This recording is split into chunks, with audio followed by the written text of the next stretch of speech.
ಜಿಲ್ಲಾಡಳಿತ ಇದೆ. ಕರ್ನಾಟಕ ರಾಜ್ಯಾದ್ಯಂತ ಶಿವಮೊಗ್ಗ ಇರ್ಬೋದು, ಚಿತ್ರದುರ್ಗ ಇರ್ಬೋದು, ವಿಜಯನಗರ ಜಿಲ್ಲೆ ಇರ್ಬೋದು, ಬಳ್ಳಾರಿ ಇರ್ಬೋದು, ಹಾವೇರಿ, ಹುಬ್ಬಳ್ಳಿ, ಧಾರವಾಡ, ಬೆಳಗಾಂ, ಹಲವಾರು ಜಿಲ್ಲೆಯಲ್ಲಿ ಎಲ್ಲ ಜಿಲ್ಲೆಯಲ್ಲೂ ಡಿಜೆಗೆ ಅನುಮತಿ ಕೊಟ್ಟಿದ್ದಾರೆ. ಎಲ್ಲ ಜಿಲ್ಲೆಯಲ್ಲೂ ತಾವು ಮಾಧ್ಯಮ ಮಿತ್ರರಿಗೆಲ್ಲ ನೋಡಿದಿರಿ, ಎಲ್ಲ ಕಡೆಗೂ ಡಿಜೆ ಅನುಮತಿ ಕೊಟ್ಟಿದ್ದಾರೆ. ಅದೇ ರೀತಿ ನಮಗೆ ಕೊಡ್ರಿ ಅಂತ ಕೇಳ್ತಿದ್ದೀವಿ. ನಾವು ಈಗ ಬೇರೆ ಜಿಲ್ಲೆಗೆ ಕೊಟ್ಟಿಲ್ಲ ಅಂದ್ರೆ ನಾನು ಯಾರಿಗೂ ಕೇಳ್ತಿರ್ಲಿಲ್ಲ. ನಾವು ಕಲಾ ತಂಡ ಮುಖಾಂತರ ಗಣಪತಿ ವಿಸರ್ಜನೆ ಮಾಡ್ತೀವಿ. ಎಲ್ಲ ಕಡೆ ಕೊಟ್ಟರೆ ಎಲ್ಲರಿಗೂ ಕಾನೂನು ಒಂದೇ ರೀತಿ ಇದೆ. ಅಕ್ಕಪಕ್ಕ ಜಿಲ್ಲೆಗೆ ಕೊಟ್ಟು ದಾವಣಗೆರೆ ಜಿಲ್ಲೆಗೆ ಒಂದು ಮಾತ್ರ ಕಾನೂನು ಸೀಮಿತವಾಗಿಲ್ಲ. ಇಲ್ಲಿ ಇದೇನು ಯೂನಿಯನ್ ಟೆರಿಟರಿ ಅಲ್ಲ, ಇದು ಪ್ರತ್ಯೇಕ ಕೇಂದ್ರಾಡಳಿತ ಪ್ರದೇಶ ಅಲ್ಲ. ಇದು ದಾವಣಗೆರೆ ಜಿಲ್ಲೆ ಕರ್ನಾಟಕ ಸಂಬಂಧಪಟ್ಟಿರೋ ಜಿಲ್ಲೆ ತಾನೇ. ಅದೇ ರೀತಿ ಎಲ್ಲರಿಗೂ ಕೊಟ್ಟಿರೋ ರೀತಿ ನಮಗೂ ಕೊಡ್ರಿ ಅಂತ ನಾವು ಕೇಳ್ತಾ ಇದ್ದೀವಿ. ಅದನ್ನು ಹೊರತುಪಡಿಸಿ ನಾವೇನು ಬೇರೆ ರೀತಿ ನಾವೇನು ಇದು ಮಾಡ್ತಿಲ್ಲ.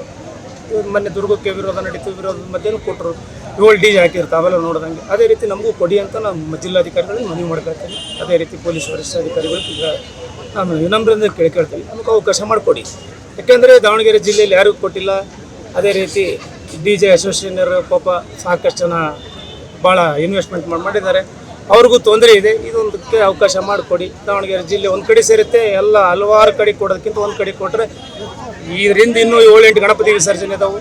ನಮ್ಮ ಜೊತೆಗೆ ಸೇರಿ ವಿಸರ್ಜನೆ ಮಾಡಿ ಅಷ್ಟು 9 ಗಣಪತಿ ಆಗುತ್ತೆ. 8 ಬಾಕಿ ಇದಾವೆ, 9 ಗಣಪತಿ ಆಗುತ್ತೆ. ಅಷ್ಟು ಒಂದೇ ಕಡೆ ಸೇರಿ ಗಣಪತಿ ವಿಸರ್ಜನೆ ಮಾಡಲಿಕ್ಕೆ ನಾವು ಸಿದ್ಧವಾಗಿದ್ದೀವಿ.